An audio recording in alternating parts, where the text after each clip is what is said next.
प्रणाम, नमस्कार। अमेरिका के लोगों को भी प्रणाम, जो वहाँ के उस देश के निवासी हैं, और पूरे विश्व को प्रणाम। टीवी 9 भारत पे अभी मैं न्यूज़ देख रहा हूँ तो एक उसमें दिखा रहे हैं कि ट्रम्प जी कह रहे हैं कि अब भारत जो है बहुत सारा सामान अमेरिका से खरीदेगा और तेल जो है वेनेजुला से खरीदेगा। तो देखिए, हम लोग तो बहुत कम पढ़े लिखे हैं, समझदार नहीं हैं, और मोदी जी ट्रम्प जी के अच्छे दोस्त हैं। जैसे कि अभी अमेरिका के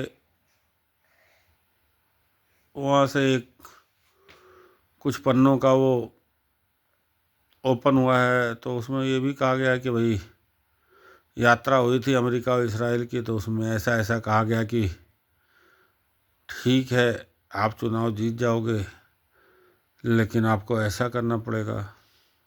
तो देखिए, हम वो चीज़ें तो देख नहीं रहे हैं, तो उस पर हमें क्या बोलना।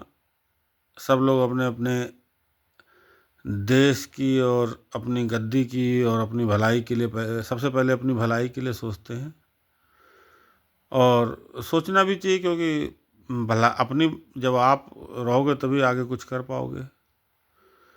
लेकिन ये मुझे तर्कसंगत नहीं लगता है कि अमेरिका कह रहा है कि जी हम 18% टैरिफ कर दिए, हो जाएगा, आप वेनेजुला से तेल खरीदेंगे, रूस से नहीं खरीदेंगे, या भारत आगे हमसे सब कुछ खरीदेगा और किसी से कुछ नहीं लेगा। तो एक तरफ तो यहाँ पे हमारी कमजोरी ये नज़र आती है कि अब की बार ट्रम्प सरकार, हमारा इतना बड़ा लोकतांत्रिक देश है, पता नहीं कितने लोग रोज एक्सीडेंट में मर जाते हैं, पता नहीं अभी भी कितने लोग भूख से मरते हैं, कितने लोग कर्ज के कारण सुसाइड कर लेते हैं, कितने लोगों का कैसे कैसे क्या क्या नुकसान हो जाता है, पर उस पर सरकार की कोई जवाबदेही नहीं है। हाँ, सरकार बन गई, कारपोरेट बिछ गया, बग्गी आ गई, बग्गी में शंकराचार्य नहीं जा सकते लेकिन और लोग आ जा सकते हैं। तो कहना यह है कि अंधेर नगरी चौपट राजा। आप लोग रिसर्च न उस पर फेसबुक पे या उस पर गूगल पे देख लीजिए कि हम आज के टाइम पे कितना कर्जा है, एक आदमी कितना कर्जा है भारत का, और हम आर्थिक महाशक्ति में तीसरे नंबर पे या चौथे नंबर पे खड़े हैं।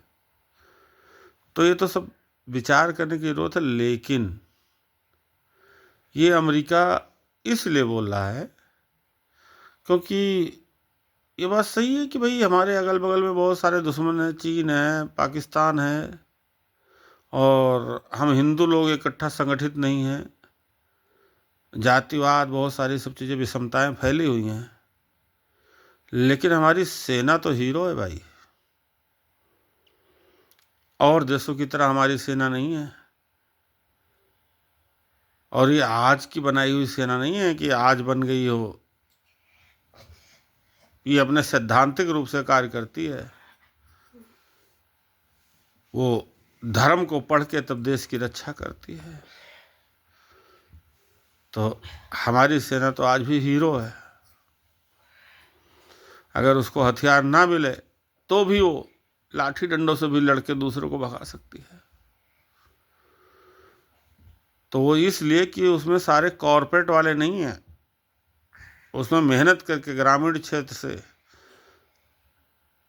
लगन और जज्बा पैदा करके देशभक्ति और धर्म भक्ति के प्रति तैयार होते हैं, तो ऐसे कार्य को करके दिखा पाते हैं। नहीं तो उनके पास तो ऐसा ऑप्शन होता है कि बहुत सारे पैसे मिल रहे होते हैं, और उसको भी वो दरकिनार कर देते हैं।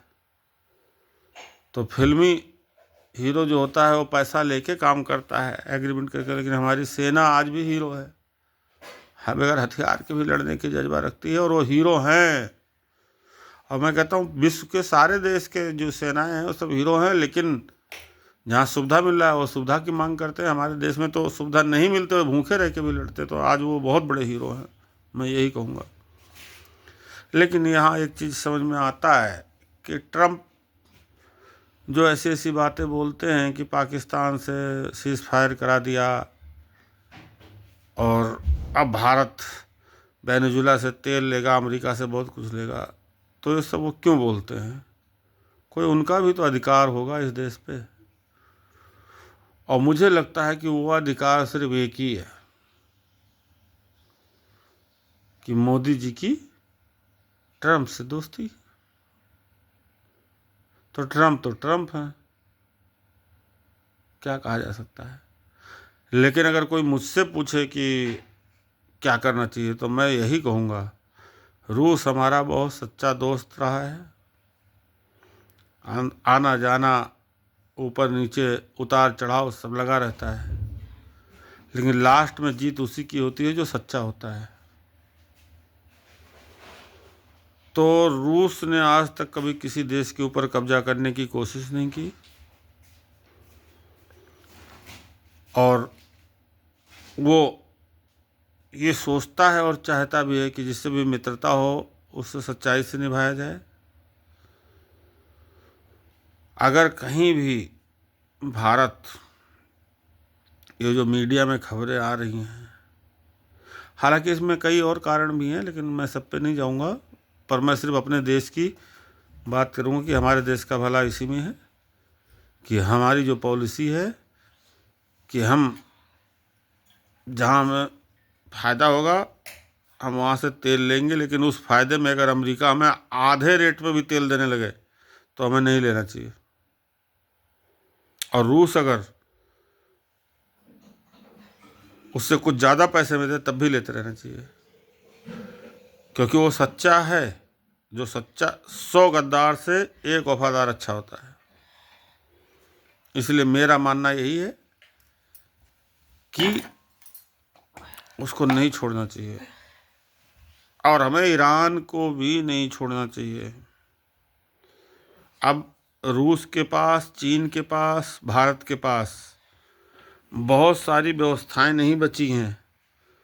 कुछ ऐसी जगह हैं जहाँ से उनको अपने मनमर्जी का कार्य करने को मिल सकता है, तो इस पे ध्यान देना चाहिए। अगर सब कुछ अमेरिका का हो जाएगा तो कहेगा ही।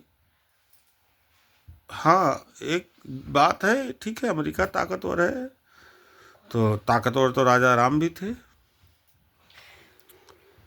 तो क्या उन्होंने पूरे संसार को मिटा दिया था क्या? नहीं। इसीलिए संसार संस्कार से चलता है। संस्कार रहेगा तो संसार रहेगा, नहीं तो बुद्धि विहीन हो जाए, मतलब संसार भी बगैर संस्कार के खत्म हो जाएगा। और अमेरिकन जो वहाँ के नेता हैं उनके पास कोई इस तरीके की आइडियोलॉजी नहीं है। रसियन अभी हैं, ईरानी भी हैं, इराकी भी थे, बेशक सुन्नी मुसलमान थे लेकिन थे। इसलिए विचार करने की ज़रूरत है। अगर मुझसे कोई गलती हो रही हो तो माफ़ कीजिएगा, विचार कीजिए। धन्यवाद।